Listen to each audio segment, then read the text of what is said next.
Well, greetings, programs. It is November 26th, 2017. Welcome to Red Pill Sunday School and our continuing lesson into the true, if you will, history, if there is such a thing, of the United States. Now, again, of course, all we can do is look at the past writings, the laws, etc., the court decisions of the past to understand truly what the past is.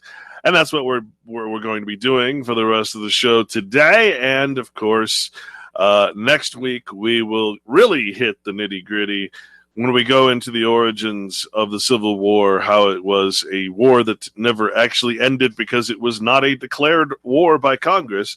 It was an executive order by the president at that time, Lincoln, of course, and how it never ended, and how that particular fact, which is verified by one of the museums in America, which we'll talk about, explains exactly why it is that we appear to always be in a militarized zone.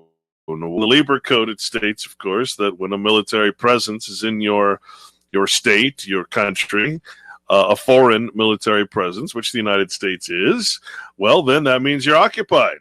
Well, guess what? Can anybody tell me in any of the states whether there's a state without a military base or some functionality thereof?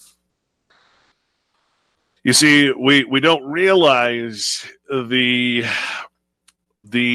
militarized state that we live in. We don't realize that the United States was successfully broken up.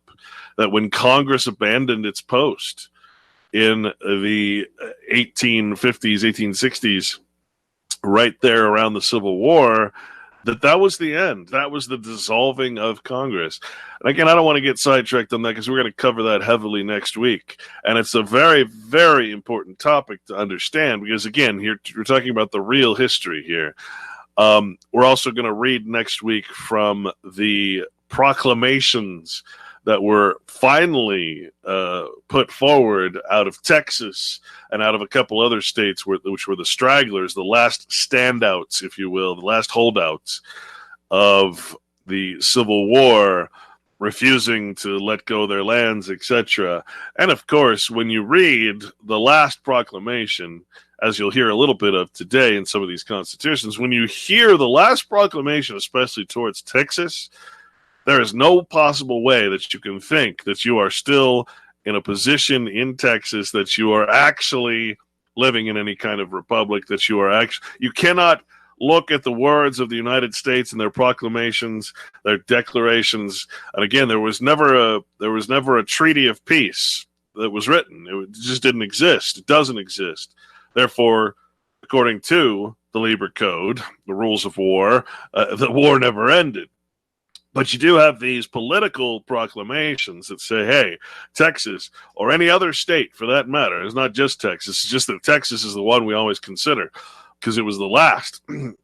But I mean, it literally says, and we'll get into this, it says if you do anything, we're going to literally come back down here and kick your ass. And that's what it says. Now, I don't know why that is not spoken about. I don't know why that is not something that is a conversation that Texans have.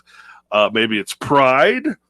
Maybe they're so proud of their false history that they don't want this to interfere. They don't want that truth of written history, of the actual proclamations of the United States to interfere with their dreams, just like every other state who believes they have states' rights. Well, I'm here to tell you, folks, I don't know what you think a state is. I don't know what it is that history has fooled you into believing the United States is. But I will tell you this. We're going to read the state constitutions today. And I don't understand how anybody can read the Constitution of the United States or any of the state constitutions and get some screwed up version of how things work. It's very clear in how things work by just reading these constitutions. So we're going to do that today as well. We're going to go over the Nevada vote by the quote-unquote people of Nevada. The people of Nevada. What a joke. We're going to look at the ballot of Nevada where the people, quote-unquote, of Nevada voted to take back federal lands. And of course, Congress just sat there and they're like, are you kidding me? Do you not understand? I mean, you can pass all the state laws you want. It ain't going to do nothing. We don't have to consent to anything. And it says it right in their Constitution. And I don't know, again, I don't quite understand how people, why won't you accept this tyrannical, basically oligarchy that rules the entirety of the continent here? I don't understand. I can't figure out why it is that everybody I know, even in this so-called patriot movement, keeps flying the American flag, keeps worshiping false idols, keeps why do you keep voting for a president of a foreign corporation? Why do you keep doing these things? And why is it that you believe that you have any rights within states when you're a foreigner? You're a United States citizen, not a state citizen. How can you possibly think otherwise? And let me give you an example, a perfect example. We talked about this a little bit before, the notion of having a license to smoke marijuana, whether it's for fun or for medical purposes, that comes from the state. But you're a federal citizen. Do you think that when you read your statement of equal rights, when you read in the Constitution, when you read in the state constitution, that states cannot protect foreigners, they cannot protect the United States? There's no state law that can trump a United States law. The Constitution being the law of the land, i.e. due process of law, the Supreme Court, in other words, the United States will always be highest over any state.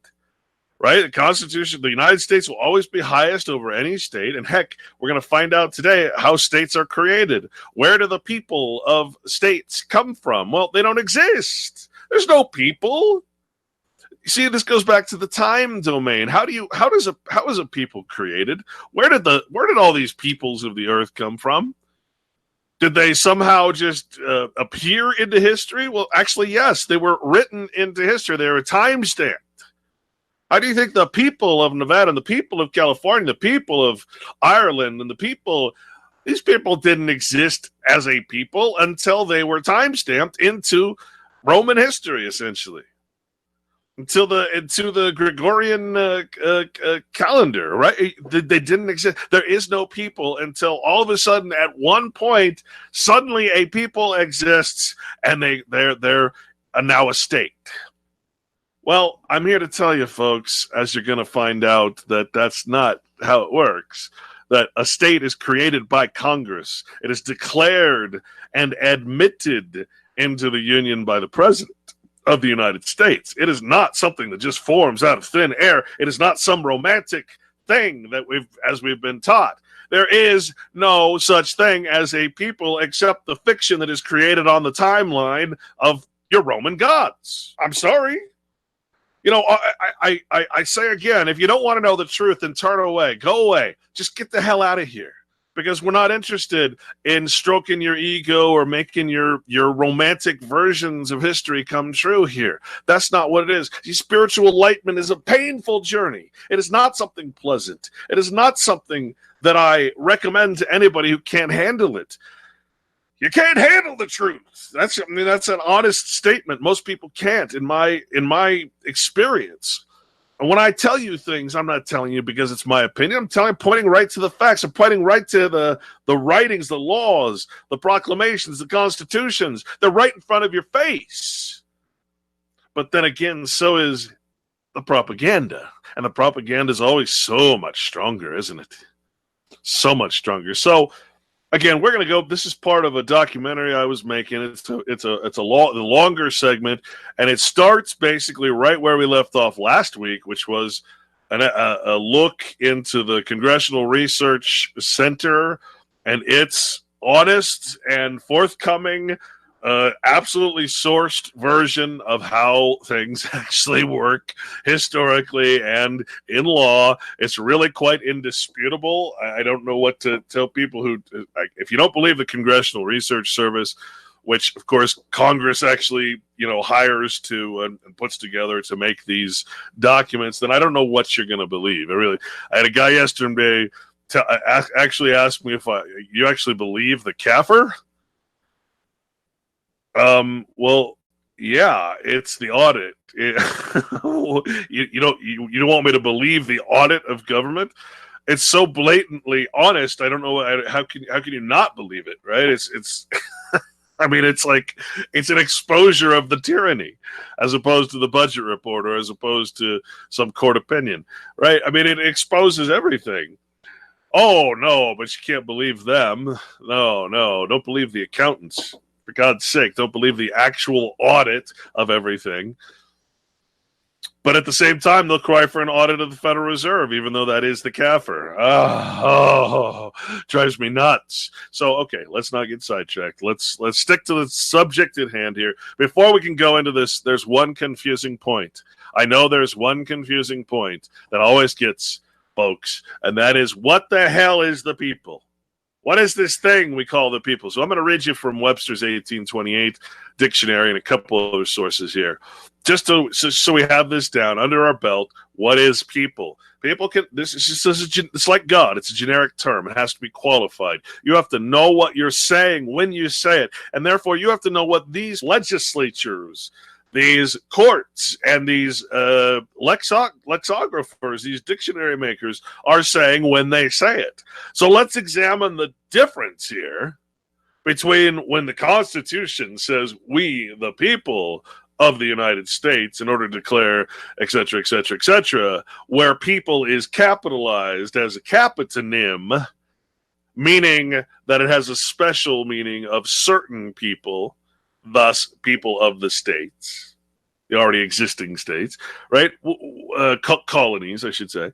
The difference between that and the noun, and two, the verb. Let's start with the verb, because I think the verb really hits it home. Okay, to people something, when I'm a farmer, I stock my farm with cows, pigs, chicken. This is called peopling. When I create a union, I get a territory under my belt as the United States. I stock it with inhabitants. And that's how it's defined. People is verb transitive. To stock with inhabitants. Immigrants from Europe have peopled the United States. We've peopled the place. Does that mean that we're special? Does that mean that when it talks about the people, it's talking about us? No, it's a generic term. Remember, people is capitalized in the Constitution. That's not us. That is not the common, vulgar people here we're talking about. Let's go back to the noun. People just comes from populace, folks. The body of persons who compose a community, town, city, or nation. We say the people of a town, the people of London or Paris. See, these are generic terms. It means absolutely nothing. It doesn't mean anything. It's just a generic term. People. The English people, right? That just means people who speak English. In this sense, the word is not used in the plural, but it comprehends all classes of inhabitants considered as a collective body or any portion of inhabitants of a city. All classes. There is no distinction. When you say the common or the general word people, you're referring to the entire body of some, again, London, Paris, English, whatever. Doesn't matter what the divisions are at that point. Now, we go into the specific meaning of the word when used when it's speaking about us. The vulgar. The mass of illiterate persons. That is the people. The knowing artist may judge better than the people. The commonality, as distinct from men of rank. Who are we, the people in the Constitution? Men of rank, men of honor, men who have bloodlines that they're showing, men who bear their own arms, not those of the nation. Persons of a particular class are people, a part of a nation or community. As, say, country people. Persons in general, any persons indefinitely. A collection or community of animals. Animals, folks. Why they call you beasts. Beasts of burden, four-footed animals. The ants are a people not strong, yet they prepare their meat in the summer. That's from the Proverbs. When people signified a separate nation or tribe, it has the plural number as the Gentiles, the Goyim, folks. To him shall the gathering of the people be. In Genesis. Again, the verb is to stock with inhabitants. What do you do on a farm or a plantation, which is another word for colony? You stock it with immigrants from Europe and all over, depending on what you want to build a railroad? Hey, let's get the Chinese. You want to have slaves? Hey, let's go get some Negroes. Hey, you want this? Let's go get the... These are the common vulgar people. What is vulgar? Why are they using this word vulgar? Vulgar means, quote unquote, according to Webster, 1828. I'm saying that because that was the thought of the time, right? You don't want to look at a modern dictionary to know what they were thinking back in 1828. The common people, that's vulgar. And it's no plural termination, but it's often a plural verb. The vulgar... Imagine the pretender to have been a child imposed on the nation. A child imposed on the nation. What is that? That's birth certificate. Pertaining to the common unlettered people as vulgar life, used or practiced by common people as vulgar sports. Vernacular or national is vulgar. We are national citizens. We are citizens of the United States. It might be more useful to the English reader to write in our vulgar language. Here you got Webster saying that we have a vulgar or common language, and that the English reader might do better to write in the vulgar language that we all use today as opposed to the uncommon one. How many times we got to tell you we speak dog Latin? We speak a vulgar language, as a stolen language. Common, used by all classes of people as the vulgar version of the scriptures. The vulgar version of the scriptures. Here again, he's pointing out the difference between special and common. What I'm presenting to you is the version of the scriptures that they don't want you to know because you're vulgar. That's how you're considered. You're Gentiles, you're Goyim, you're the people of the nation, you're the public. And guess what? Vulgar means public. Mean, rustic, rude, low, unrefined is vulgar minds, vulgar manners consisting of common persons. That is what vulgar is, folks. That is what the common people are considered by these psychopaths who have a cultural and breeding alliance. Remember that? Why the word vernacular? You ever heard vernacular? What is vernacular? Surprisingly, vernacular, from Latin vernaculus, born in one's house, a servant, native, belonging to the country of one's birth. What do they call you? A natural-born citizen? They say that you're in nativity, that you're well, hey, folks, you belong to the country of your birth, don't you? What do you think expatriates are doing? What do you think it is to give up your citizen? You belong. Your citizenship, your person belongs to the United States. English is our vernacular language. Native, belonging to the person by birth or nature, a vernacular disease, etc., etc., etc. Something that is vernacular is particular to a country or district. Now, folks, I don't know what to tell you. I can only say, what is national? What does the word national mean? Again, Webster's 1828. National customs, dress, or language, public, general, common to a nation.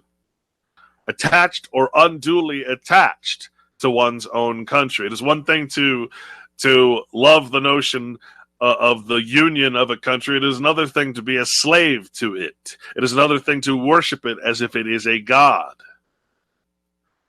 Thus, you have national prejudice in a lot of writings because we're too dumbed down and conditioned to realize that we're supposed to be people of the states, not people of the United States, not common goyim of the nation. And that's all the word gentle means. Gentile, when we look up Gentile. Nation comes from gens, nation, race, applied to pagans. Well, if you're a citizen of the United States, you must therefore be a pagan, a worshiper of false gods, as defined. You cannot be worshiping. You cannot follow the Bible. You cannot follow the natural law. You cannot follow the law of God. If you're in a nation where you have to follow the legal law, which is strictly opposed to God's law, you cannot call yourself anything but a Gentile, a pagan. I'm sorry. I'm not here to please you. I'm not here to give you good news. I'm here to tell you the truth. You don't like it? Again, go the hell away. The Hebrews included the word goyim, or nations. Goyim, nation, same thing. The people of the nation are considered the goyim. All the tribes of men who had not received the true faith and were not circumcised. Of course, circumcision is a metaphor. It means separated. Separated. What does the Bible tell you? Separate from the nations. Separate yourselves. And that's what circumcision actually means. Of course, the Jews, those anti-God, anti-Christians, of course, created this horrible custom, and turned a beautiful concept of being separated from those who are not like-minded into cutting and chewing off a piece of your child's penis. Disgusting, disgusting practice by a disgusting people. The Christians translated goyim by the Latin gentes and imitated the Jews in giving the name Gentiles to all nations who were not Jews or Christians. So you can't be part of a nation if you're a Jew or a Christian. This is why the state of Israel is such a lie. The notion that you can be part of a state, a country, a nation, and also be of the religious law is ridiculous. It's patently ridiculous. If you're a true Christian following the Bible law, you cannot be in person. You cannot worship flattering titles. You cannot be part of this false god system. Again, this is not religion. This is just absolute reason and logic. You can't, just think about it for a minute. In civil affairs, the denomination of Gentile was given to all nations who were not Romans. Of course, Romans created the concept of Christianity, not the story, just the flattering title. Everyone's a Christian. Everyone can be a Christian. Step on up. Pertaining to pagans or heathens. I love this. I love finding out what my true place in society is. No, a lot of people don't want to hear it. I understand that. Go back to your American dream, the nightmare, as Carlin called it, to be a national. We already talked about that. Common. What is common? Belonging equally to more than one. The common privileges of citizens belonging to the public. Oh, hey, that sounds familiar, doesn't it? We're published. We belong to the public domain. All our lands are public. We can only go on public lands. We're not private. Having no separate owner. A right to a highway is common, general. Okay, we already covered these words. This is why we have common prayer, because it's vulgar. It has nothing to do with God. It is a public chanting. And of course, the worst of the worst are saying it the loudest. Dressing up. Usual, ordinary, the common forms, the common rules of civility, of no rank or superior excellence, just ordinary. Applied to men, it signifies not noble, not distinguished by noble descent, or not distinguished by office, character, or talents, as a common man or a common soldier. I'm going to talk about the soldier. You're not going to like what I have to say about the soldier. I should say you're not going to like what the meaning of a soldier is. A prostitute, lewd, that is the common. We're all prostitutes, let's face it. You'll find out what that means. I think that was this week. Might have been last week, but I think it was this week. The profit which a man has in the land of another. That's us, folks. A right which a person has to pasture his cattle on the land of another. Oh, that sounds like the Bundy Ranch. And that brings us back to the subject at hand, states' rights. Do they exist? Do federal lands actually belong to the states and they're just waiting to get them back? No, that's not how it works. Sorry, folks. Let's get into it. I'm just going to hit play now. We're going to be taking off right where we left from last time, which was essentially how federal lands came into existence. If you didn't catch our last couple shows, I highly recommend them. These are meant to be listened to in order. And again, next week, we're going to pack a hell of a wallop, so be sure and join us then. For now, let's just listen to this, which I put together and wrote a couple years ago and have been working on it slowly ever since. This is just the audio version of the documentary I was working on called Citizen Enslavement. One word, Citizen Enslavement. Yes, very clever. Let's listen. Remember the difference, though. Remember the difference. Remember that the common people voted in Nevada, and because it was the common people, it made no difference. Congress doesn't have to consent to the common people. The people, Congress is the people. Congress is that special people and its representatives. We are the Goyim. We don't get to vote against Congress's will. And we proved that certainly last week, and we'll show it again today. Here we go. Now, as referred to in the congressional research publication we just read, let's have a look at the State of Nevada Ballot Questions pamphlet of 1996 by the Elections Division of Nevada, a compilation of ballot questions which appeared on the November 5th, 1996 general election ballot. This was the year that the people of Nevada voted, and successfully so, to amend the ordinance of the Nevada State Constitution, Senate Joint Resolution number 27 of the 67th session. This was question number 4, offering the following ballot question to the people of Nevada. Shall the territorial ordinance of the Nevada Constitution be amended to remove the disclaimer of the state's interest in the unappropriated public lands? As we can see here, officially this amendment was passed by the people of Nevada. However, under the explanation section, we read, on March 21st, 1864, the United States Congress passed legislation enabling the people of the territory of Nevada to form a constitution and establish a state government. Section 4 of this enabling act required the new state to prohibit slavery, to allow religious freedom, and to include a disclaimer which purportedly forever allowed the federal government to control much of the land within the boundaries of the state. This land was referred to as the unappropriated public lands.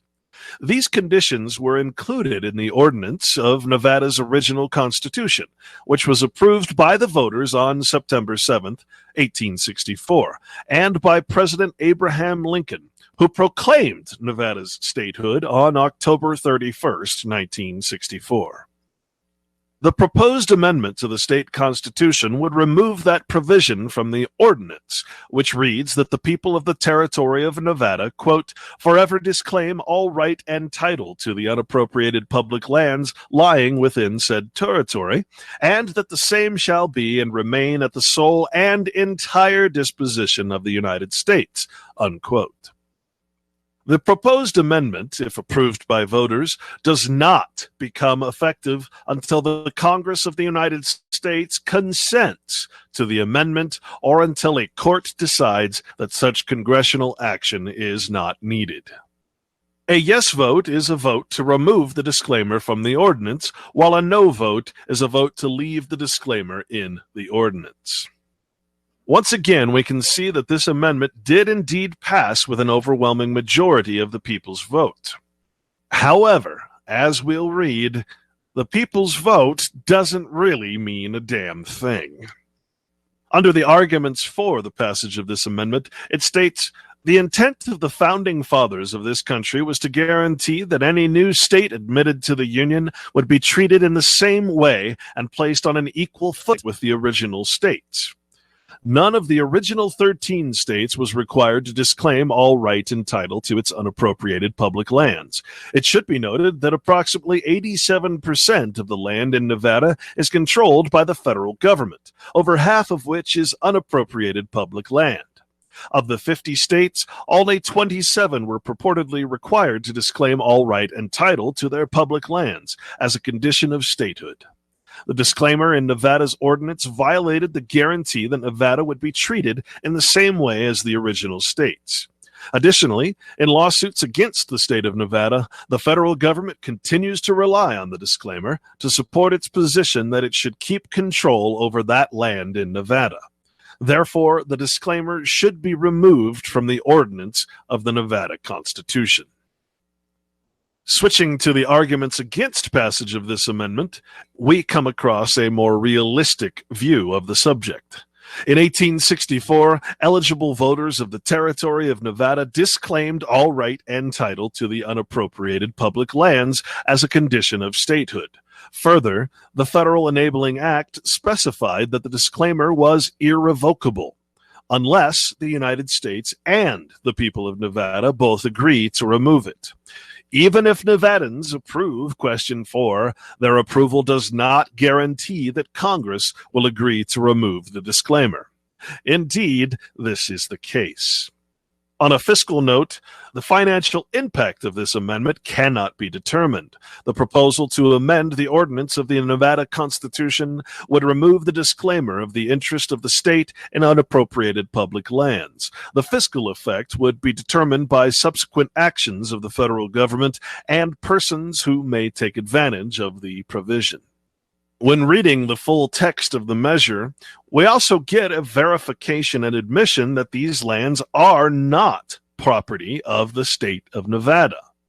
Here it states that whereas the state of Nevada has a strong moral claim upon the public land retained by the federal government with Nevada's borders, and on October 31st, 1864, the territory of Nevada was admitted to statehood on the condition that it forever disclaim all right and title to unappropriated public land within its boundaries. And whereas Nevada received the least amount of land, 2,572,478 acres, and the smallest percentage of its total area, 3.9% of the land grant states in the far west admitted after 1864, while states of comparable location and soil, including Arizona, New Mexico, and Utah, received approximately 11% of their total area in federal land grants. And whereas the state of Texas, when admitted to the Union in 1845, retained ownership of all unappropriated land within its borders, and whereas the federal holdings in the state of Nevada constitute 86.7% of the area of the state, and in Esmeralda, Lincoln, Mineral, Nye, and White Pine counties, the federal government controls from 97 to 99% of the land. And whereas the federal jurisdiction over the public domain is shared among the several federal agencies or departments, which causes problems concerning the proper management of the land and disrupts the normal relationship between a state, its residents, and its property.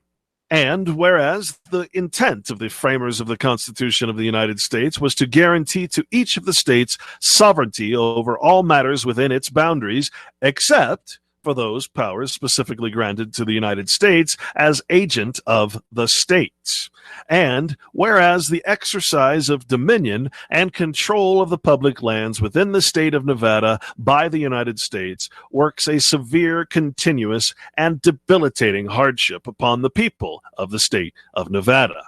Now, therefore, be it resolved by the Senate and Assembly of the State of Nevada jointly that the ordinance of the Constitution of the State of Nevada be amended to read as follows. In obedience to the requirements of an act of the Congress of the United States, approved March 21st, A.D. 1864, to enable the people of Nevada to form a constitution and state government, this convention, elected and convened in obedience to said enabling act, do ordain as follows. And this ordinance shall be irrevocable, without the consent of the United States and the people of the state of Nevada. Third, that the people inhabiting said territory do agree and declare that lands belonging to citizens of the United States residing without the said state shall never be taxed higher than etc., etc. The disclaimant of all right and title is stricken from the Constitution. In the next section, we see the very limited power of the state government over its sovereign ruler, the United States Congress, where it states, resolved that the legislature of the state of Nevada hereby urges the Congress of the United States to consent to the amendment of the ordinance of the Nevada Constitution to remove the disclaimer concerning the right of the federal government to sole and entire disposition of the unappropriated public lands in Nevada. And be it further resolved that upon approval and ratification of the amendment proposed by this resolution by the people of the state of Nevada, copies of this resolution be prepared and transmitted by the Secretary of the Senate to the Vice President of the United States as presiding officer of the Senate, the Speaker of the House of Representatives, and each member of the Nevada congressional delegation. And be it further resolved that this resolution becomes effective upon passage and approval, except that, notwithstanding any other provision of law, the proposed amendment to the ordinance of the Constitution of the state of Nevada, if approved and ratified by the people of the state of Nevada, does not become effective until the Congress of the United States consents to the amendment or upon a legal determination that such consent is necessary. Now, it is my hope that this dispels the rumor and fallacy of states' rights. A state can do nothing against the federal government. No law can be passed that goes against the sovereign United States or its law of the land. No changes can be made, no political functions can be established without the permission of the United States government. In an article from the Nevada Policy Research Institute, Deputy Director of Policy at MPRI, Jeffrey Lawrence, explains that it's time to free the West. Federal lands belong under state control, he claims. Of course, a writing like this can only be interpreted as an appeal to Congress. This article from Monday, January 23rd, 2012. As the GOP presidential contest moves on to the western states, beginning with Nevada's February 4th caucus, presidential candidates need to weigh in on what is perhaps the most pressing federal issue confronting the West. Who should control western lands? In 1979, Nevada lawmakers fired a salvo, reopening the long-running struggle by western states to reclaim from federal authorities control of the land within state boundaries. The movement, popularly known as the Sagebrush Rebellion. That year, Nevada lawmakers asserted that federal ownership of 86% of the land within the state's borders comprised an unconstitutional burden that works a severe, continuous, and debilitating hardship upon the people of the state of Nevada. Federal ownership of most of the lands within Nevada's borders finds its origin in the state's 1864 Enabling Act. While Congress declared at the outset of that act that Nevada shall be admitted into the Union upon an equal footing with the original states in all respects whatsoever, it then placed several conditions on Nevada's statehood, to which the original states were never subject. Chief among these conditions was the requirement that Nevadans forever disclaim all right and title to the unappropriated public lands lying within the state's borders, and that the same shall be and remain at the sole and entire disposition of the United States. When lawmakers passed the 1979 legislation rebuking the federal government for its stranglehold on Silver State lands, they proclaimed this condition of statehood unconstitutional, citing a U.S. Supreme Court case in which a nearly identical provision within Alabama's Enabling Act had been declared unconstitutional. In Pollard v. Hagan, 1845, the High Court decided that the United States never held any municipal sovereignty, jurisdiction, or right of soil in and to the territory of which Alabama or any of the new states were formed, except for temporary purposes. As soon as new states were formed, said the court, the power of the United States over these lands as property was to cease. Now, of course, this was voluntary by Congress. Indeed, for a short time after this decision, Congress abode by the words of the court. When, later that year, Congress admitted Texas to the Union, it allowed that state to retain ownership over all unappropriated lands within its jurisdiction. Congress, said Nevada lawmakers in 1979, was acknowledging a precedent that inured to the benefit of all states admitted later on an equal footing. Concluded Nevada lawmakers, quote, the attempted imposition upon the state of Nevada by the Congress of the United States of a requirement in the Enabling Act that Nevada disclaim all right and title to the unappropriated public lands lying within said territory as a condition precedent to acceptance of Nevada into the Union was an act beyond the power of the Congress of the United States and is thus void. In the years since Nevada enacted its statutory rebuke of the federal control over lands within the state's borders, the Sagebrush Rebellion has continued to gain momentum. In 2011, lawmakers in neighboring Utah fired the latest shot with passage of H.J.R. 39, a joint legislative resolution that garnered 56 co-sponsors. It relied upon many of the legal arguments first raised by Nevada lawmakers 3 decades ago and called on Congress to relinquish control of all right, title, and jurisdiction in those lands that were committed to the purposes of the state of Utah by terms of its Enabling Act compact. Indeed, the relevance of this issue extends far beyond the borders of Nevada and Utah. Federal land control is an obstacle to all the western states. At a time when most western states face substantial fiscal challenges and job losses, transfer of federal lands to state control could well lead to an immediate reversal of fortune for western states. Public auctioning of these lands yield billions of dollars in immediate state revenues, while private sector development of these lands would stimulate job growth and wealth creation. The unequal treatment that Congress has meted out to the western states, denying them their constitutional equal footing and hoarding huge swaths of land within their borders, remains an open wound in the American West. It is long past time for Congress to respond and rectify the situation. No presidential or congressional candidates should campaign in the western states without making clear where they stand on this critical question. In the chart here, we see the percentage of land owned by the federal government in the western states, which actually excludes trust properties. In Nevada, we show 84%, Alaska at 69%, Utah at 57%, Oregon 53%, Idaho at 50%, Arizona at 48%, California 45%, Wyoming 42%, New Mexico at 42%, and Colorado at 36.6% federal ownership. These statistics taken from the U.S. General Services Administration Federal Real Property Profile. In another article by Jeffrey Lawrence from the Nevada Policy Research Institute, he states, "Hello, Congress, are you there? Nevada's efforts to free Western lands still await a federal response." This published Wednesday, February 8th, 2012 by Jeffrey Lawrence. 15 years ago, Nevadans amended their state constitution. For the last 15 years, they've patiently awaited some form of acknowledgement from Congress. When the 1864 Civil War Congress crafted the Enabling Act that would grant Nevada statehood, it made the state's acceptance into the Union conditional.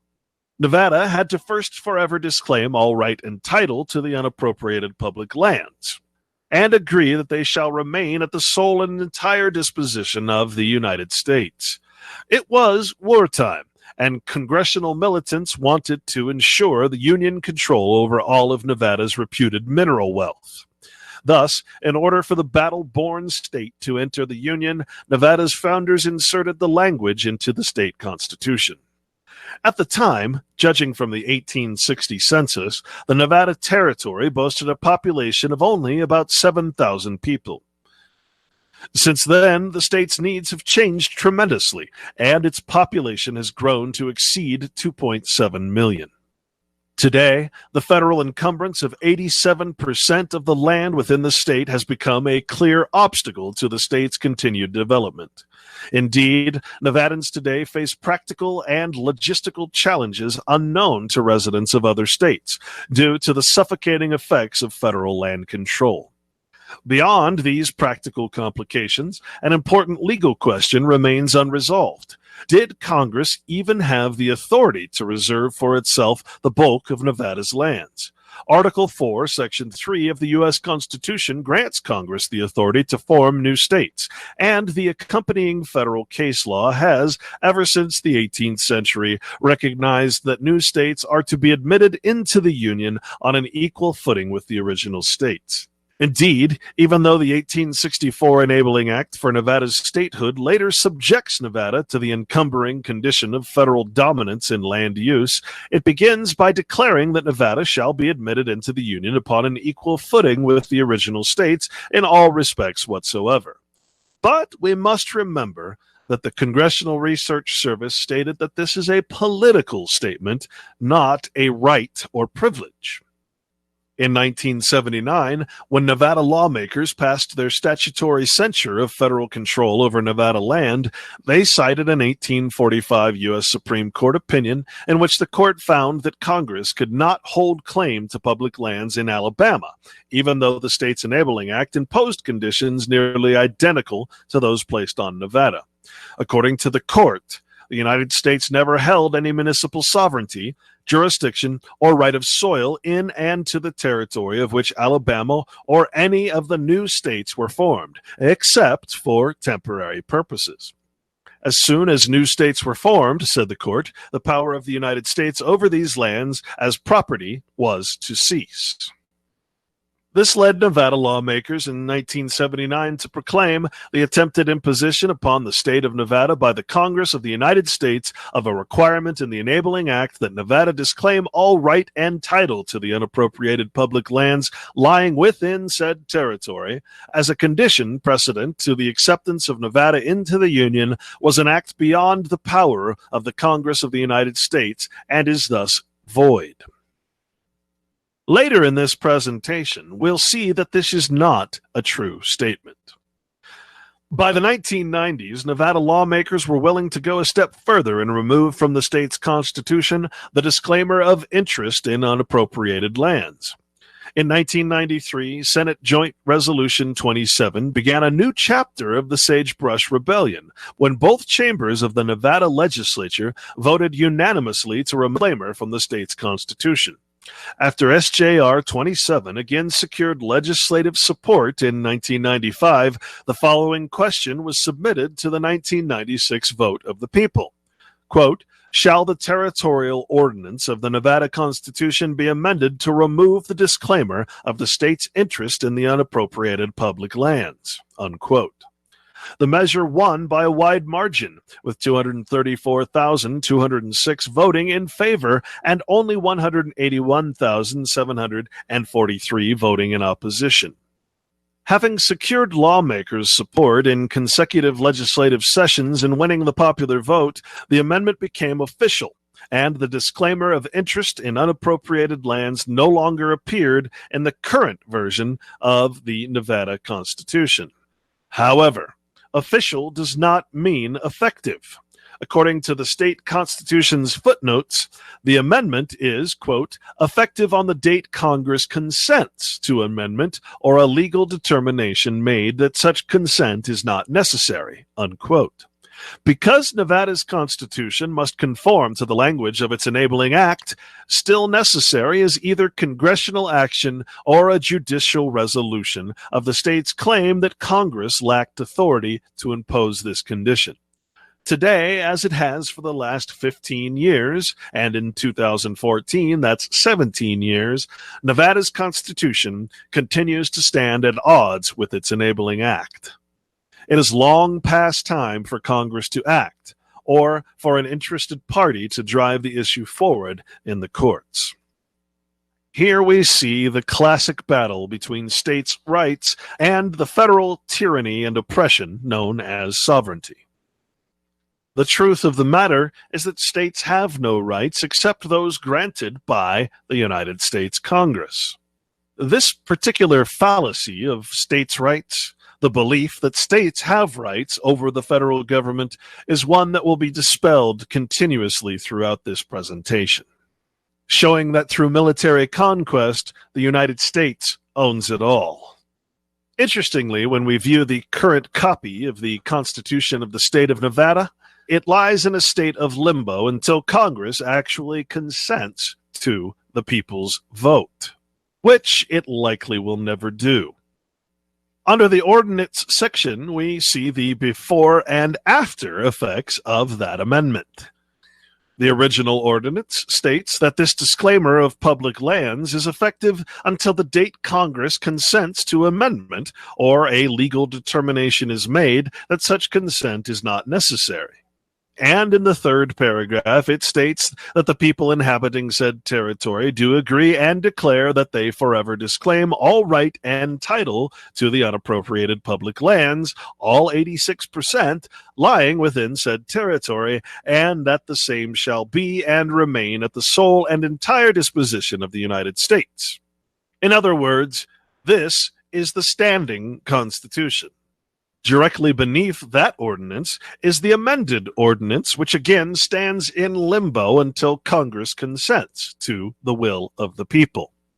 Here we see a change of wording where it says slavery prohibited, freedom of religious worship, taxation of certain property, but that this section will only be effective on the date Congress consents to amendment or a legal determination is made that such consent is not necessary. And when we go to paragraph 3, we see the agreement of the people to forever disclaim the public lands has been stricken. However, this amendment is inactive, and as the state of Nevada currently stands, that 86 to 87% of public lands still lies in the complete and utter control of Congress.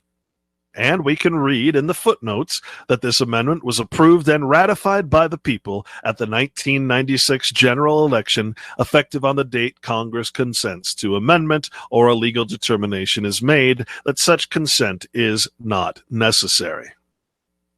It is of the utmost importance to understand one very clear distinction here. That is the difference between the militia and the U.S. military.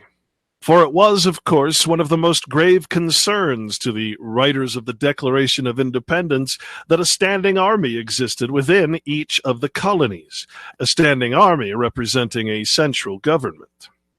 The importance of the militia and the Bundy Ranch incident in Nevada must be mentioned here.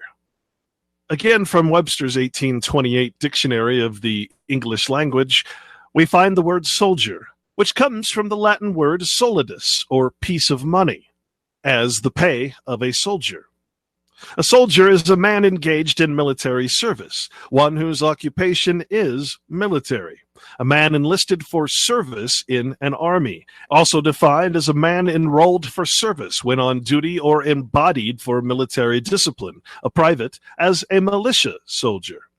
Emphatically, a brave warrior, a man of military experience and skill, or a man of distinguished valor. In this sense, an officer of any grade may be denominated a soldier.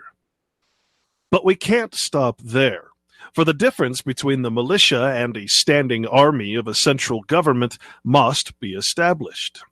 For the soldier, a career soldier who gets paid for his military service to a tyrannical United States government in order to protect the continuity of that government from the states and the people inhabiting those states, we must admit of the fact that these soldiers are in fact mercenaries. A mercenary, from Latin mercenarius, also equates to a reward or wages.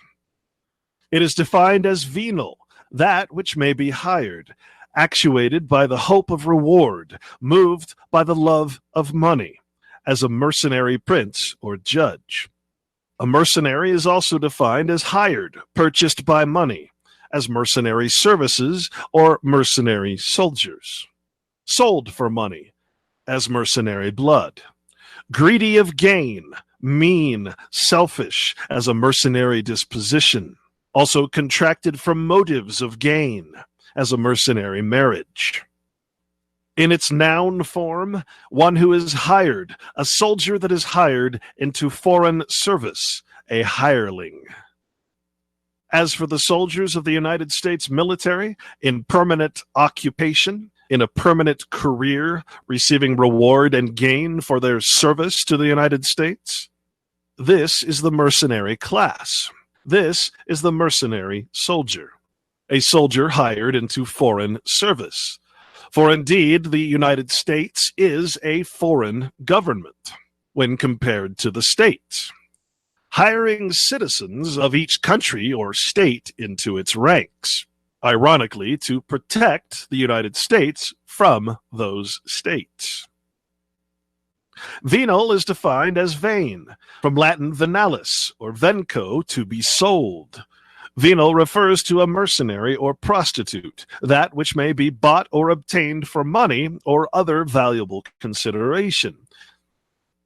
Venal services, that which may be sold or set to sale, as all offices are venal in a corrupt government. It also means purchased, as a venal vote. It is important to note that the word prostitute means something other than what we are used to. It means to offer freely to elude use, to give up to any vile or infamous person, such as killing for money, to devote to anything base, to sell to wickedness, as to prostitute talents to the propagation of infidel principles, to prostitute the press to the publication of blasphemy, to offer or expose upon vile terms or to unworthy persons. Remember, government is a person. A person is an individual, association, or corporation, such as the United States. To prostitute is to be openly devoted to lewdness, sold to wickedness, or to infamous persons. A prostitute is also a base hireling, a mercenary, one who offers himself to infamous employments for hire. While the word prostitute is sold as a sexual inclination, its true meaning refers to the mercenary, which also refers to a soldier. Under the definition of militia, however, also referring to the word soldier, combat, and contention, it states that the primary sense of fighting in a militia is to strive, struggle, drive, or to strike, also to beat. From the Hebrew, to labor or toil. A militia is the body of soldiers in a state, not the United States, enrolled for discipline but not engaged in actual service except in emergencies, as distinguished from regular troops in a standing army whose sole occupation is war or military service.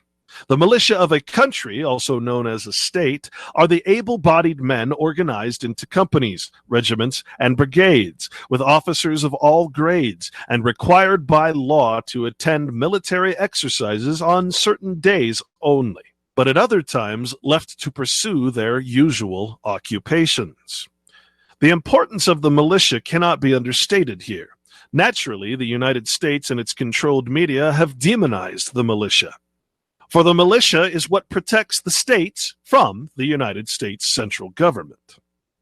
It is also important to note that the National Guard is not the militia. For those in the National Guard are also full-time and part-time mercenaries, receiving pay for their service to the central United States government. Again, to perpetuate its continuity against the people and the states. The central government and its military is specifically designed to prevent the secession of people or states from the Union through the only means possible, which is violent force. This will also be further explained as we continue in this presentation. But the most important thing to note about the Bundy Ranch incident was that it was the militia who protected the people against the United States government and its agents. In a nutshell, while it is honorable to be an unpaid participant in the militia to protect your fellow man against the tyrannies of government, a paid venal soldier, a prostitute, a mercenary within the United States Army, there to protect and serve the President of the United States under oath, is not in any way an honorable endeavor. And it will be the U.S. soldier, the mercenaries, who will be responsible and required to shed the blood of those who wish to separate from the United States government. To be clear, the current oaths of enlistment and oaths of office for a U.S. military soldier and officer are as follows. For the enlisted venal mercenary soldier, the oath stands as I do solemnly swear or affirm that I will support and defend the Constitution of the United States, a piece of paper, against all enemies, foreign and domestic, that I will bear true faith and allegiance to the same piece of paper, and that I will obey the orders of the President of the United States and the orders of the officers appointed over me according to regulations and the Uniform Code of Military Justice. So help me God. Now, please bear in mind here that this is an oath to obey the president, to protect the president and the United States government against the people of each state. Nowhere in this oath does it mention anything about protecting the people from government. That, ironically, is the job of the militia, whose members are now being considered the domestic enemy of the United States and its Constitution, the enemy of Congress and the President. It is perhaps the greatest misconception of the people of America that they believe that arms represent weapons, that the Second Amendment guarantees the use of guns and guns alone.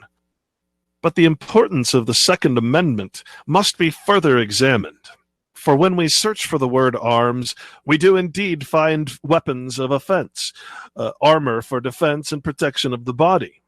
But we also find that the word arms, when capitalized as it is in the Constitution, refers to a certain sense of the word arms.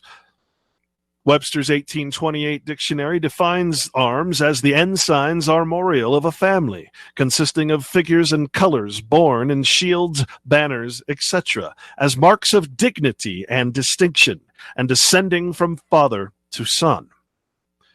In law, arms are any thing which a man takes in his hand in anger to strike or assault another. Thus, the real meaning of the word arms is much more significant than just a gun in the hand. The word ensign comes from the Latin insignia, or signum, a mark impressed or a sign. It refers to the flag or banner of a military band, such as a militia, a banner of colors, a standard, a figured cloth or piece of silk attached to a staff, and usually with figures, colors, or arms thereon, borne by an officer at the head of a company, troop, or other band. It is any signal to assemble or to give notice. It is a badge, a mark of distinction, rank, or office, as ensigns of power or virtue. The officer who carries the flag or colors, being the lowest commissioned officer in a company of infantry. The naval ensign is a large banner hoisted on a staff and carried over the poop or stern of a ship, used to distinguish ships of different nations, or to characterize different squadrons of the same navy. So we must realize that the protection of the right to bear or carry arms really signifies the right to carry the family sign or the state flag. It represents the flag or ensign of the people who wish to protect the state, the country, and family, friends, and neighbors against the tyranny of nations. Stemming from the word heraldry, the art or office of a herald. Heraldry is the art, practice, or science of recording genealogies and blazing arms or ensigns armorial. It also teaches whatever relates to the marshalling of cavalcades, processions, and other public ceremonies.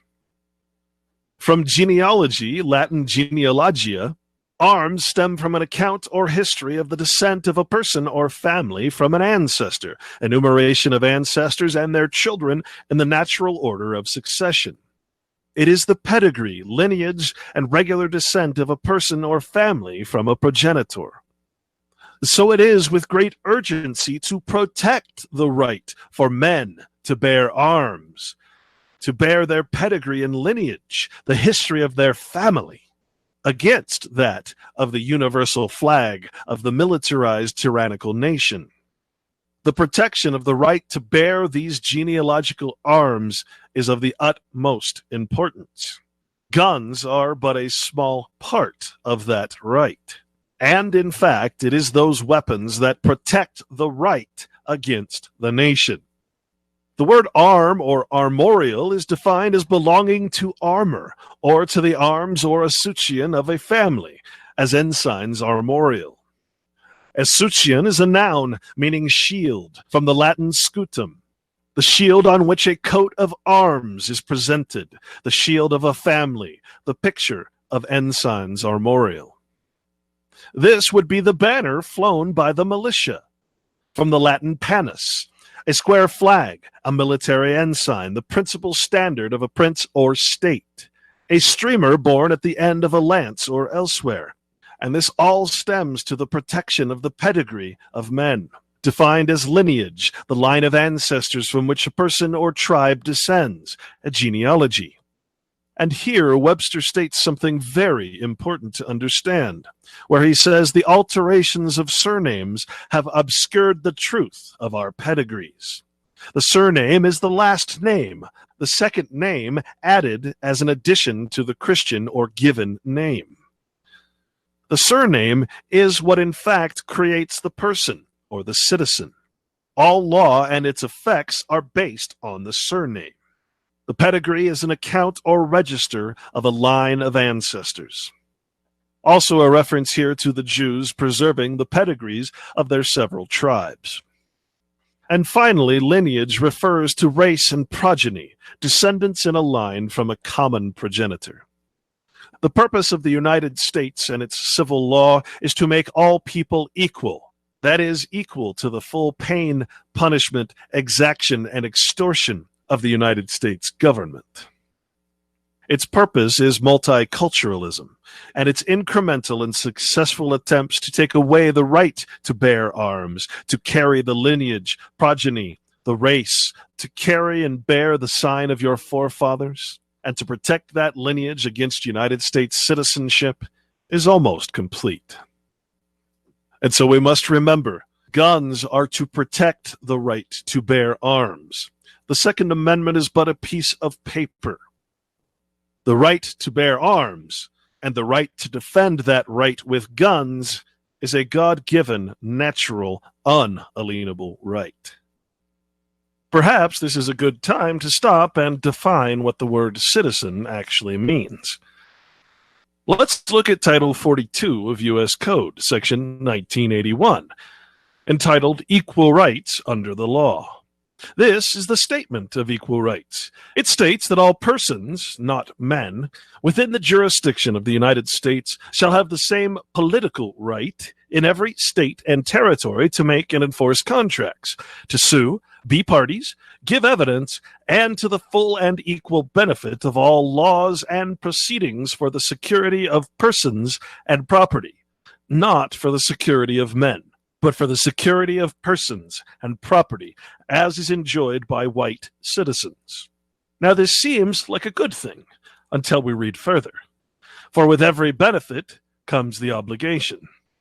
And all persons within the jurisdiction of the United States, i.e. all citizens, shall be subject to like punishment, pains, penalties, taxes, licenses, and exactions of every kind, and to no other.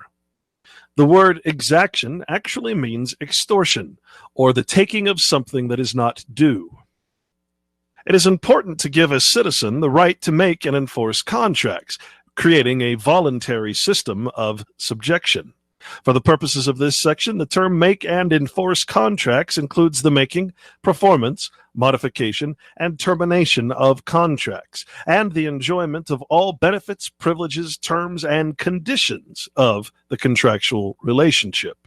Bear in mind that citizenship in and of itself is a contractual relationship. Section C is perhaps the most important to understand, for it refers to the protection against impairment of the rights of U.S. citizens, not state citizens. The rights protected by this section are protected against impairment by non-governmental discrimination and impairment under color of state law. The term color of state law means that federal laws trump state laws. This means that a state can no longer protect a citizen that claims citizenship in the central government, for the central government is all-powerful. In other words, the fallacious claim that you are a state citizen means absolutely nothing in the political spectrum and offers no protections whatsoever from federal law. And so it is very important to understand that the word right in a political government is not the same type of unalienable right that a man has in nature and under God. Here we see that it is the right of all citizens, regardless of color, race, or creed, in equality, to be subject or forced into punishment, pains, penalties, taxes, licenses, and exactions or extortions of every kind. The to no other part means that the United States has a monopoly on how it punishes, pains, penalties, taxes, license, and extorts you. In other words, the state has no power except that granted by the United States when it comes to your equal rights. And the state cannot protect you from the United States. To fully comprehend the nature of citizenship, we must examine where the word citizen comes from.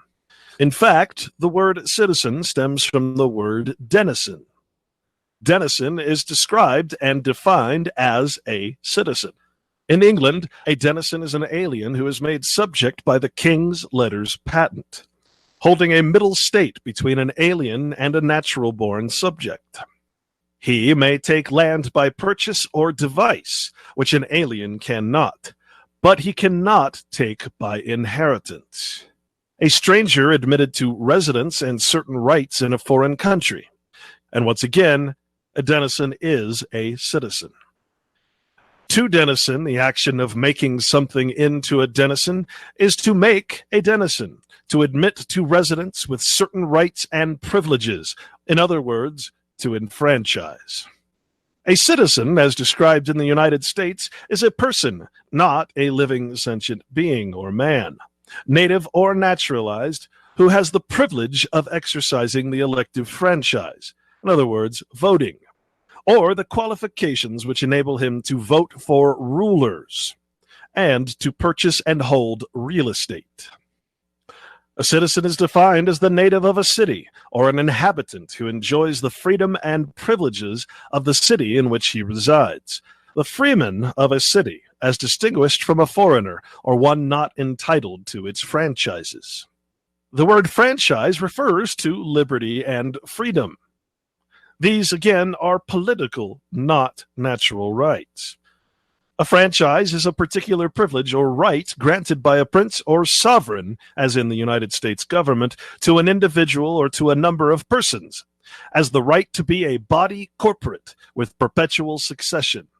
To be enfranchised is to be incorporated, to be set free or released from bondage, which means to be admitted to the rights and privileges of freemen. To enfranchise a man is to set free or to liberate from slavery, to make free of a city, corporation, or state, to admit to the privileges of a freeman. The English colonies were enfranchised by special charters, to free or release from custody, to naturalize or to denizen, to receive as denizens, as to enfranchise foreign words.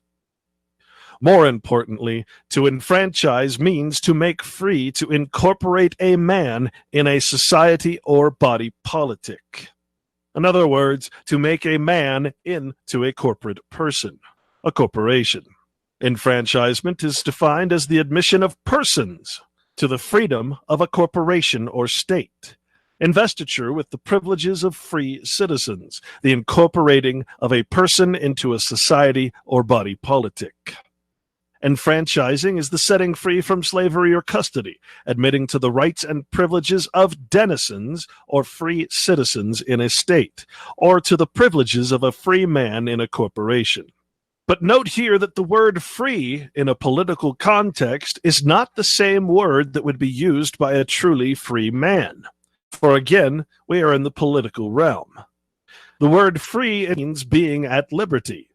subject only to fixed laws made by consent, and to a regular administration of such laws, not subject to the arbitrary will of a sovereign or lord, as a free state, nation, or people, instituted by a free people, or by consent or choice of those who are to be subjects. Now, you might wonder how the word free and subject could possibly be in the same sentence. That is defined as securing private rights and privileges by fixed laws and principles, not arbitrary or despotic, as a free constitution or government. Using a prisoner as an example, it states here that a prisoner, when not imprisoned, confined, or under arrest, is set free. It is to be unconstrained or unrestrained, not under compulsion or control. A man is free to pursue his own choice, for he enjoys free will. However, a man that chooses citizenship no longer enjoys that state of free will. To be free is to be permitted or allowed by your government to have liberty in certain areas, as long as the law is followed. Free means open, not appropriated, as places of honor and confidence are free to all. Most of us take these words, freedom and liberty, for granted, believing that they represent the same thing in the political structure as a citizen as they do for a free man. This is hardly the case. When we attach the suffix dom or dom to a word, such as freedom, this conjunction changes the word. Dom is used as a termination and denotes jurisdiction, or property and jurisdiction. Primarily, it means doom or judgment, as in a kingdom or earldom. Hence, it is used to denote the state, a condition or quality, as in wisdom or freedom. So what is political freedom? Political freedom is a state of exemption from the power or control of another. It is liberty, political liberty, exemption from slavery, servitude, or confinement. Freedom is defined in different ways, from personal, civil, political, and religious, just as liberty. But as a citizen under a government and subject to that government, there is only political freedom. Political freedom offers particular privileges, franchises, and immunity, as the freedom of a city. It is the power of enjoying franchises. It is any exemption from constraint or control. It is the ease or facility of doing anything. But when we look at the true nature of political freedom as provided as a privilege of government, we find that it is liberty, or the right to do what is not forbidden by law. Freedom literally means to obey government's law. Freedom does not preclude the idea of subjection to law. Indeed, it presupposes the existence of some legislative provision, the observance of which ensures freedom to us, by securing like observance from others. In other words, freedom is not a choice. Freedom is forced upon us. Any law that is not obeyed will result in the equal right of all citizens to be subject to pain, penalties, taxes, license, extortion, etc. So to be in a state of exemption from slavery or from servitude or confinement really means that your default state is slavery, servitude, and confinement. But as long as you obey the laws of government, you're allowed to roam free within the jurisdiction of that offered political freedom. You may roam freely within the borders of the nation, but you may not disobey it. Political liberty is sometimes used as synonymous with civil liberty. Civil liberty is the liberty of men in a state of society, or natural liberty, so far only abridged and restrained as is necessary and expedient for the safety and interest of the society, state, or nation. A restraint of natural liberty, not necessary or expedient for the public, is tyranny or oppression. Civil liberty is an exemption from the arbitrary will of others, which exemption is secured by established laws, which restrain every man from injuring or controlling another. Hence, the restraints of law are essential to civil liberty. In other words, the government can harm you, but your fellow citizens cannot. Unless you consent to the harm, of course, through the contractual relationship. The liberty of one depends not so much on the removal of all restraint from him as on the due restraint upon the liberty of others. Political liberty is sometimes used as synonymous with civil liberty, but it more properly designates the liberty of a nation, the freedom of a nation or state from all unjust abridgment of its rights and independence by another nation. Hence, we often speak of the political liberties of Europe or the nations of Europe. It is also described as a privilege, an exemption, or an immunity enjoyed by prescription or by grant, within a plural, in other words, by people. People is always plural and never singular. The word people takes away individuality, takes the right of the individual to inherit. For again, a denizen or citizen cannot take by inheritance, but only by purchase or device. You may get title to the land, but you may not take it by inheritance. Perhaps the true conundrum of citizenship is this very fact, that a citizen does not have the right of inheritance. All property, in fact, belongs to the state, with the denizen or citizen listed as tenant. Thus, a default state for a citizen who owns a home is for that home to stay in the state of entitlement to that person. However, the default for that property belongs to the state, and it can take that property at any time through what is known as eminent domain. To be clear, a citizen of the United States is in fact a denizen, holding a middle state between an alien and a natural-born subject. He may take land by purchase or device, which an alien cannot, but he cannot take by inheritance. The most important inalienable right to take away from a man is the right of inheritance. Perhaps the word freeman is a confusing one. It simply means one who is in the enjoyment of a political right to do whatever he pleases, not forbidden by the law of the tyrannical government. A free man is one in the possession of the civil rights enjoyed by the people generally. Those rights, enjoyed by the people generally, were the rights read in Title 42, Section 1981. A freeman is also defined as one who enjoys liberty, but this is political liberty, or one who is not subject to the will of another, one not a slave or vassal. It is one who enjoys or is entitled to a franchise or particular privilege, as a freeman of a city or state. Again, freeman is a political creation, a construct within the government, a title placed upon the name, the person, the citizen. Here, the importance of the surname, the combined God-given name and state-given name, is described as a subscription. Anything, particularly a paper, with names subscribed. It is the act of subscribing or writing one's name underneath, name subscribed, or a signature. To subscribe with a signature means to give consent or attestation given by underwriting the name. The act of contributing to any undertaking. Thus, when we sign any contract, driver's license, etc., we are giving consent to the fraud that is government. An undertaking is any business, work, or project in which a person, not a man, engages in or attempts to perform. Also, an enterprise. By using a surname signature, we are confirming that we are acting in person, not as a living man. Subscription also means submission or obedience to that for which you've undertaken. Submission and obedience to the name. We subscribe to the printed government corporate name by writing our signature under that surname.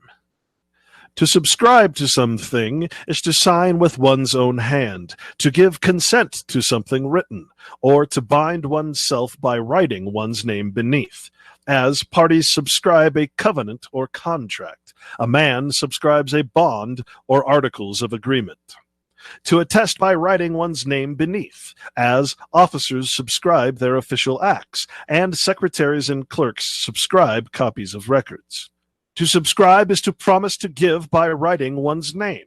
It means to submit. In other words, a subscriber is a debtor. To subscribe is to promise to give a certain sum by setting one's name to a paper. The paper was offered and many subscribed. As stated before, a citizen with political freedom and liberty is bound by the statutory law. A statute is an act of the legislature of a state that extends its binding force to all the citizens or subjects of that state, as distinguished from an act which extends only to an individual or company. Note here the important difference between a law and a statute. A statute is an act of the legislature commanding or prohibiting something, as in a positive law. Statutes are distinguished from common law. The later, common law, owes its binding force to the principles of justice, to long use, and the consent of a nation. The former, or statutes, owe their binding force to a positive command or declaration of the supreme power. Statute is commonly applied to the acts of a legislative body, as in Congress, consisting of representatives. In monarchies, the laws of the sovereign are called edicts, decrees, and ordinances, rescripts, etc. A statute is also defined as a special act of the supreme power, of a private nature, or intended to operate only on an individual or company. A statute is the act of a corporation or of its founder, intended as a permanent rule or law, as the statutes of a university. The word code in U.S. Code refers to a collection of the laws and constitutions of the Roman emperors, made by order of Justinian, containing 12 books. The name is also given to other collections of Roman law as the Theodosian Code. Hence, in general, any collection or digest of laws. A code is defined as legislation. It signifies in general a collection of laws. It is a name given by way of eminence to a collection of such laws made by the legislature. It is also interesting to note that the word civil does not refer to a living man. It is the opposite of nature. It means not naturally, but only in law, as a man civilly dead. A citizen is considered dead. When a citizen takes a mortgage is a dead pledge. Only a man is alive. A citizen lives only in fiction, and thus is dead. Civil relates to the community, or to the policy and government of the citizens and subjects of a state, as in the phrases civil rights, civil government, civil privileges, civil war, civil justice. Civil is opposed to criminal, as a civil suit between citizens alone, whereas a criminal process is between the state and a citizen. Civil is distinguished from the ecclesiastical or religious law, which respects the church, and from military, which respects the army and navy. Civil relates to any man as a member of a community, as civil power, civil rights, the power or rights which a man enjoys as a citizen. Civil refers to a man that is reduced to order, rule, and government under a regular administration, implying some refinement or manners, not savage or wild, as civil life or civil society. But in reality, civil refers to a civil death. Civil death in law is that which cuts off a man from civil society, or its rights and benefits, as a banishment, outlawry, excommunication, entering into a monastery, etc., as distinguished from a natural death, the death of the living man. Civil law, in a general sense, is the law of a state, city, or country. But in the appropriate sense, the Roman Empire, comprised in the Institutes, Code, and Digest of Justinian and the novel constitutions. No, the U.S. Constitution was certainly not the first and won't be the last Constitution we ever see. To franchise something is to make that thing free, but enfranchise is more generally used. To be enfranchised is to be set free, released from bondage, but admitted to the rights and privileges of free men. The word admission means receiving or reception, to admit, admissible. It is used of assenting to or allowing, receiving, a claim, a will or probate, or any other writing or testimony. It is also applied to making a person a member of a privileged class or body, as of the legal profession, or of a partnership or association. Admission is also defined as recognition as faith or truth, acknowledgement, concession, also the expression in which such assent is conveyed. This is an extremely important word to understand, for the states were admitted into the Union. The popular fallacy is that states are independent of the Union, and yet they are members, and were in fact created by Congress. Going back to the Constitution of the state of Nevada, we can read how this was accomplished. The Nevada Constitution was framed by a convention of delegates chosen by the people. Now, it is important to note here that Nevada was part of a territory before it was a state, and that the people were the people of the United States, not the people of Nevada. The convention met at Carson City on July 4th, 1864, and adjourned on July 28th of the same year. On the first Wednesday of September 1864, the Constitution was approved by the vote of the people of the territory of Nevada. And on October 31st, 1864, President Lincoln proclaimed that the state of Nevada was admitted into the Union on an equal footing with the original states. To put this another way, the state of Nevada was created by Congress. It was allowed to be admitted into the Union by Congress, and the state itself was finally proclaimed by the President of the United States. A proclamation is an announcement made by the ministerial officer of a court that some particular thing is about to be done officially by the court. In affairs of state, the king's edict concerning the execution of the laws. The court, in the case of creating a state, is, of course, Congress. A notice publicly given of anything whereof the king thinks fit to advise his subjects. Webster's 1828 defines the word proclaim as to promulgate, to announce, or to publish, also to denounce, to give official notice of. To declare with honor, to proclaim the name of the Lord, it means to utter openly or to make public, or to outlaw by public denunciation. A state is very much like a book. The book doesn't exist until it is published. The Congress and the President are the ones who proclaim and publish the state, and do so upon the already existing territory of the United States. To publish is to discover or make known to mankind or to people in general what before was private or unknown. To divulge as a private transaction, to promulgate or proclaim as a law or edict. Laws are published by printing or by proclamation. To publish is to send a book into the world, or to sell or offer, to utter, to put off or into circulation, as to publish a forged or counterfeit paper, to make known by posting or by reading in a church.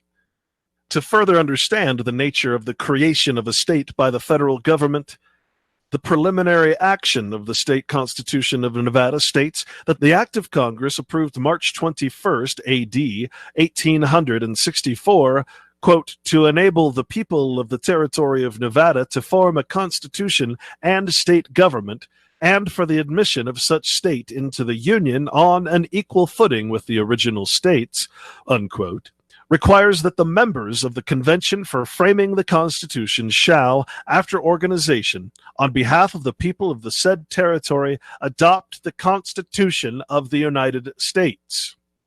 Therefore, be it resolved that the members of this convention, elected by the authority of the aforesaid enabling act of Congress, assembled in Carson City, the capital of said territory of Nevada, and immediately subsequent to its organization, do adopt, on behalf of the people of said territory, the Constitution of the United States.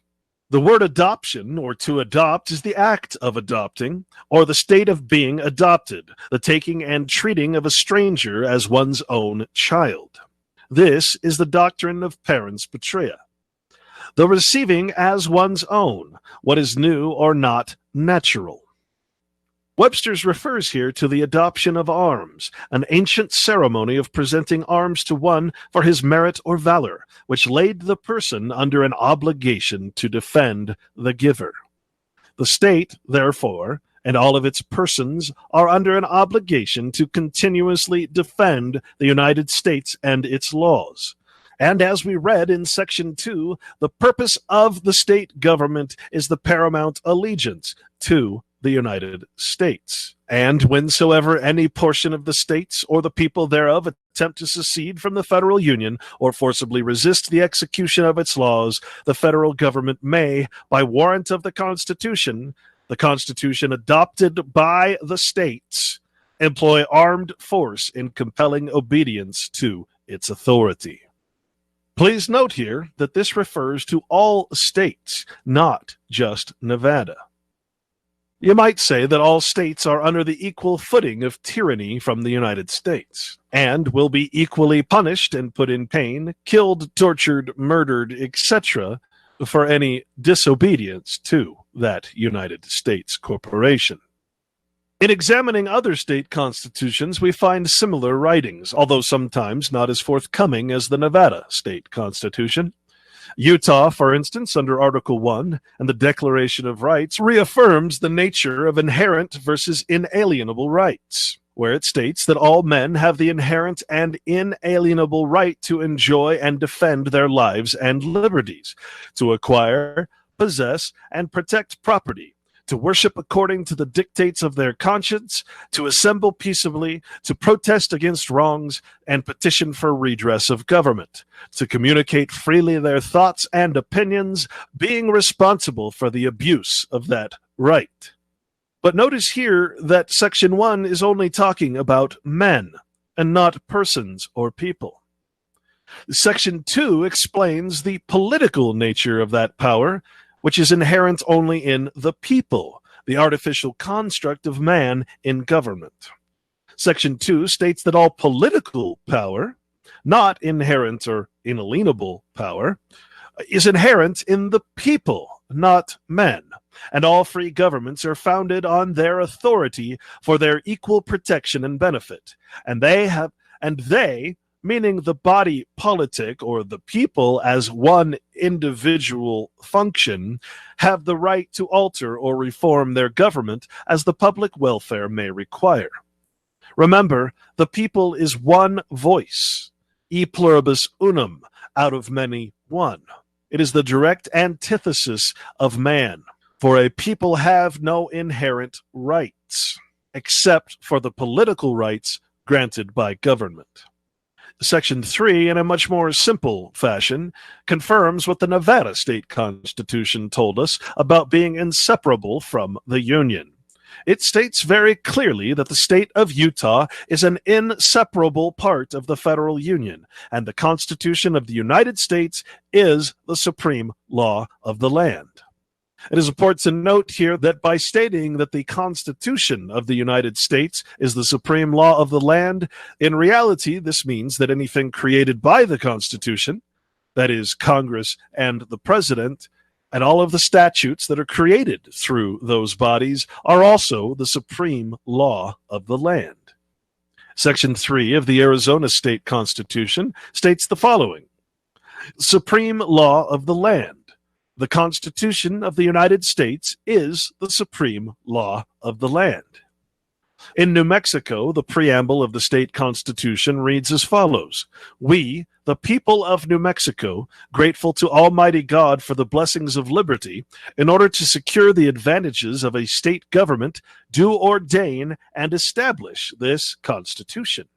Section 1, again, refers to the supreme law of the land. That is to say that the state of Mexico is an inseparable part of the federal union, and the Constitution of the United States is the supreme law of the land. Section 2 speaks about the word sovereignty, another word that is often confused between its natural and political definitions. Here it states that all political power is vested in and derived from the people. All government of right originates with the people, is founded upon their will, and is instituted solely for their good. Remember, people are not men. People are artificial constructs of government, and the people only have one voice. The individual's voice does not count. This is why it's so important to control the body politic, the popular opinion of the people, and to manipulate that opinion to create the worst kinds of tyrannies.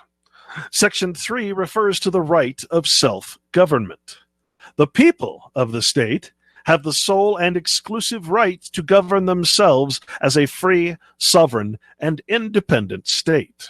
Now, it is important to understand that the living beings, the men within the state, do not have the sole and exclusive right to govern themselves, and that only the people do.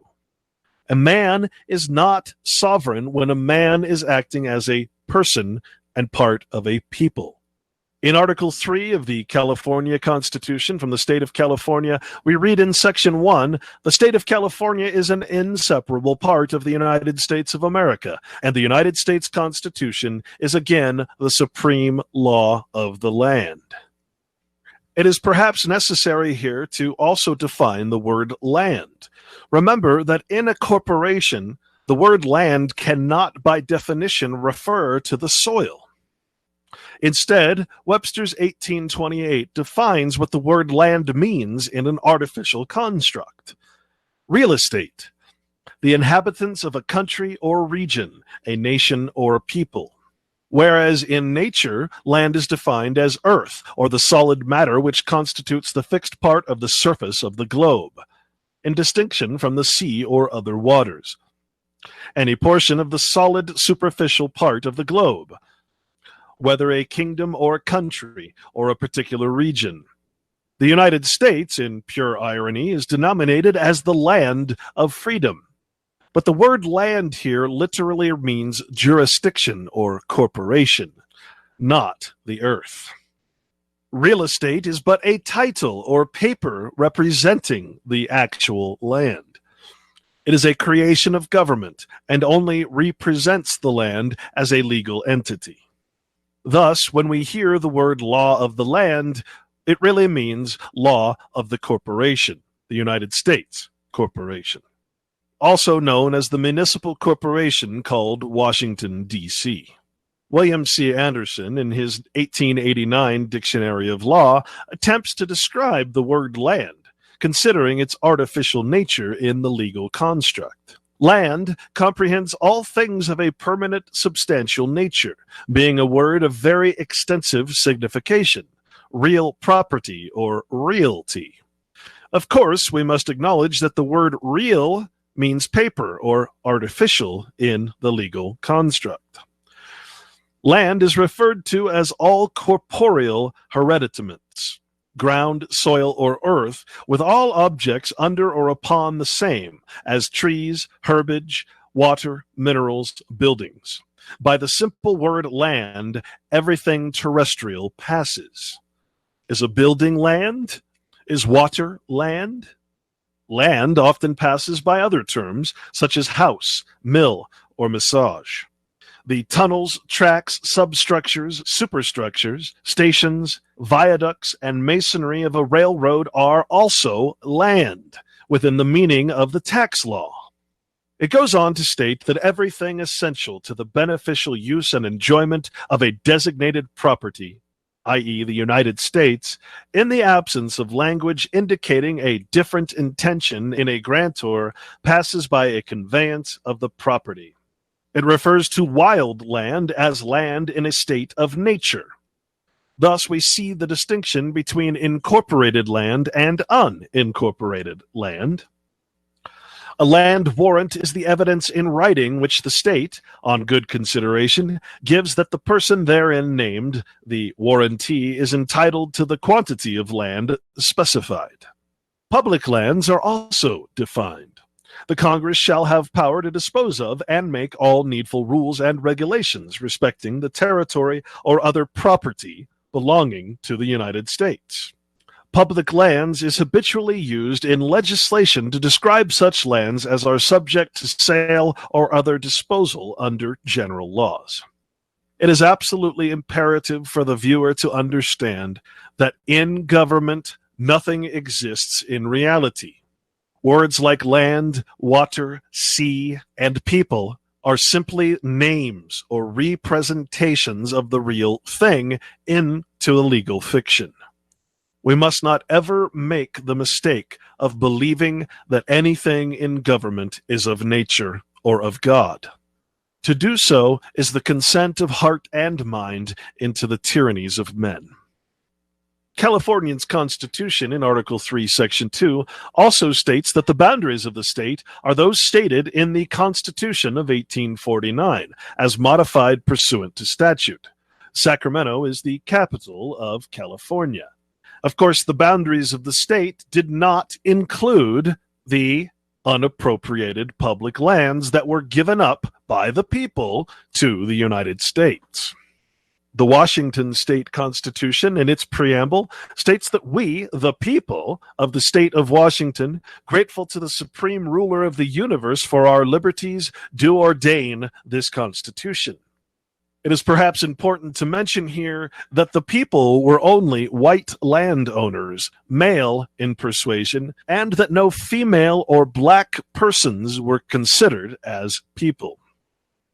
Under the Declaration of Rights for the Washington State Constitution, we read again about political power, where all political power is inherent in the people, and governments derive their just powers from the consent of the governed, and are established to protect and maintain individual rights.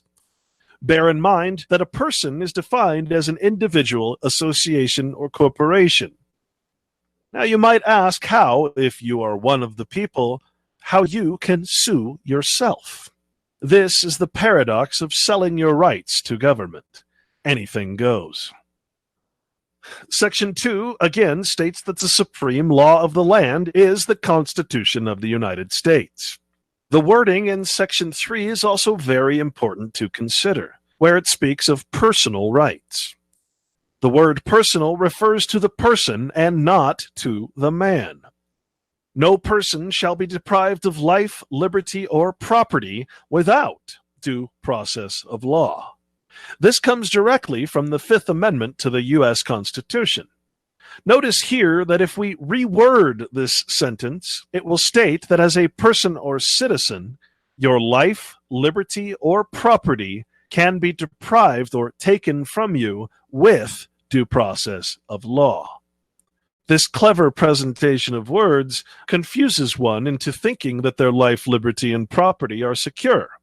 But indeed, the United States, as the supreme law of the land, can take all of these from you. These are your rights. The Bill of Rights in Article 1, Section 3 of the Missouri State Constitution speaks of the powers of the people over internal affairs, the Constitution in the form of government. Section 3 states that the people of this state have the inherent sole and exclusive right to regulate the internal government and police thereof, and to alter and abolish their constitution and form of government whenever they may deem it repugnant to the Constitution of the United States. Now again, we see a sense of romanticism within the language. However, as we've discovered, no state can secede from the Union without suffering the consequences of military action, occupation, violence, etc. Thus, while this sounds and has the appearance of freedom, reality suggests that freedom is dominated by the Constitution of the United States. In other words, the people may vote to change or alter the laws and rules within the state, but at no time can they go against the United States government. From the South Dakota State Constitution in subsection 26, we see power inherent in people, alteration in form of government, inseparable part of union. All political power is inherent in the people, and all free government is founded on their authority, and is instituted for the equal protection and benefit. And they have the right, in lawful and constituted methods, to alter or reform their forms of government in such manner as they may think proper.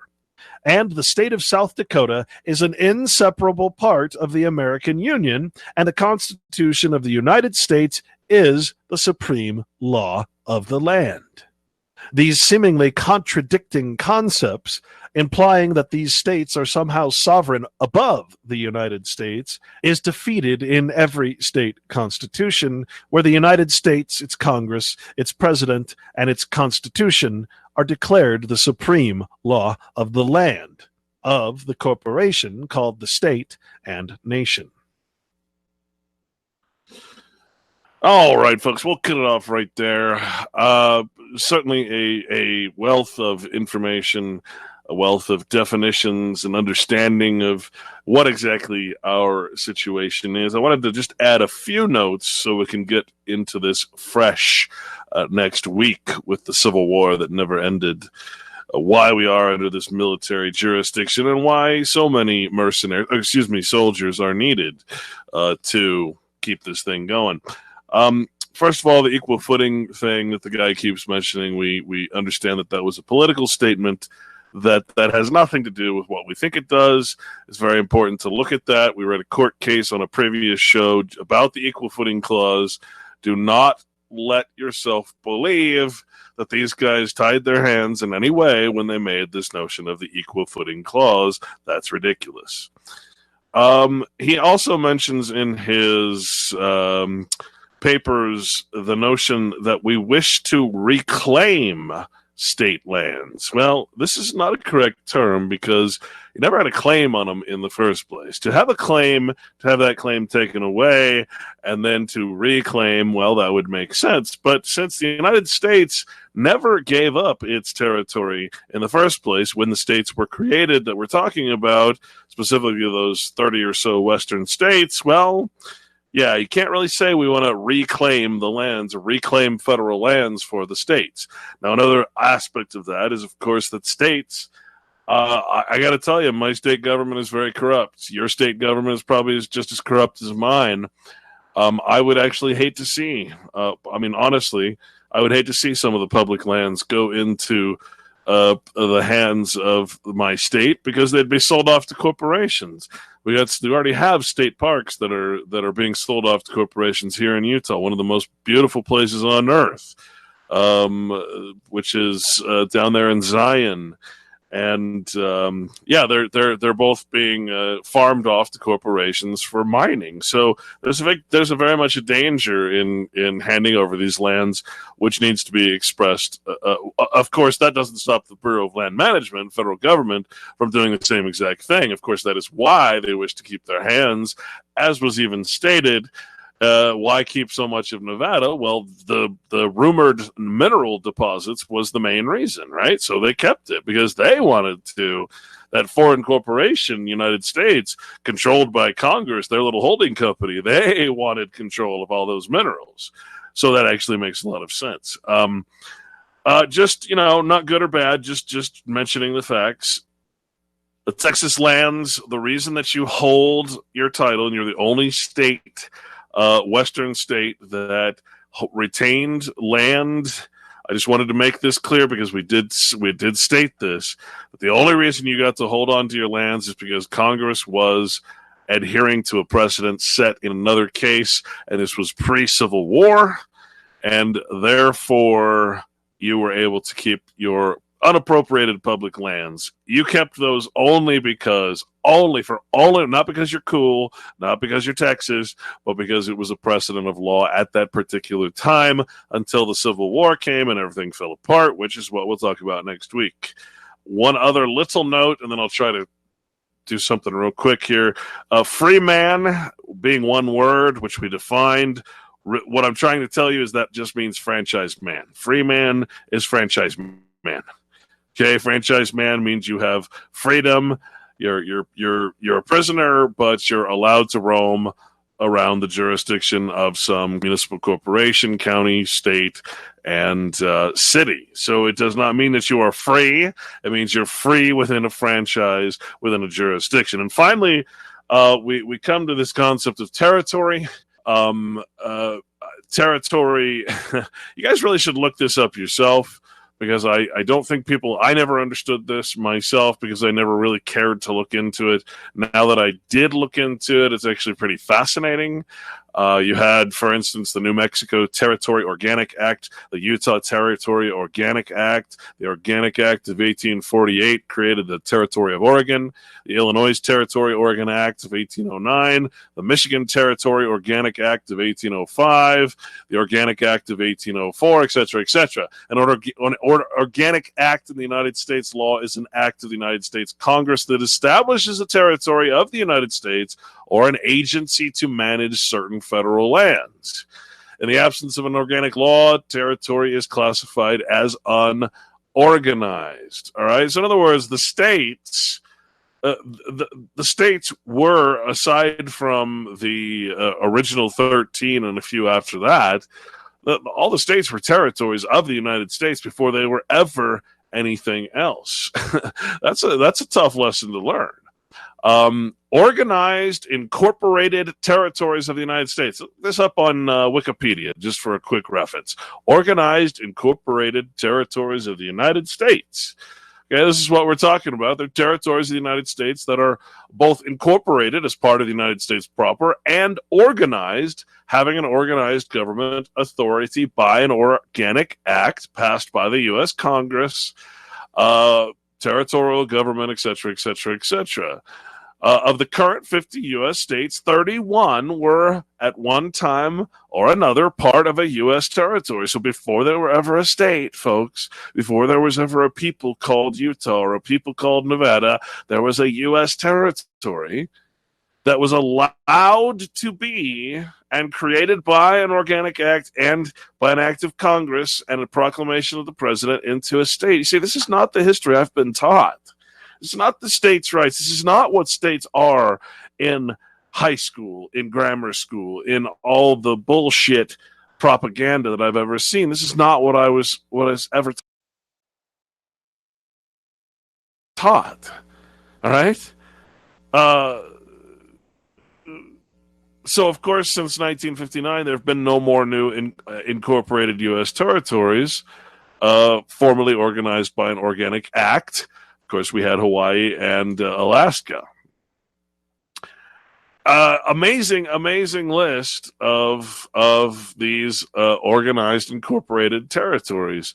The Iowa Territory, for instance, lasted from 1838 to 1846 and became the state of Iowa, while the rest was unorganized. So, you know, you look at these and you're like, holy crap, the Idaho Territory was from 1863 to 1890 before it became a state, etc., etc., etc. So there was 32 of them. Wow. It's not what I learned in school at all. And of course, the Nevada Territory was an organized, incorporated territory of the United States that existed from March 2nd, 1861 until October 31st, 1864, when it was admitted to the Union as the state of Nevada. Well, prior to that, it was part of the Utah Territory, etc., etc. So, you know, there's no reclaiming something that was already a claim of the United States. See, this is the great fallacy. This is the great fallacy of the states' rights movement and the right to get back, quote unquote, state lands that were never state lands in the first place.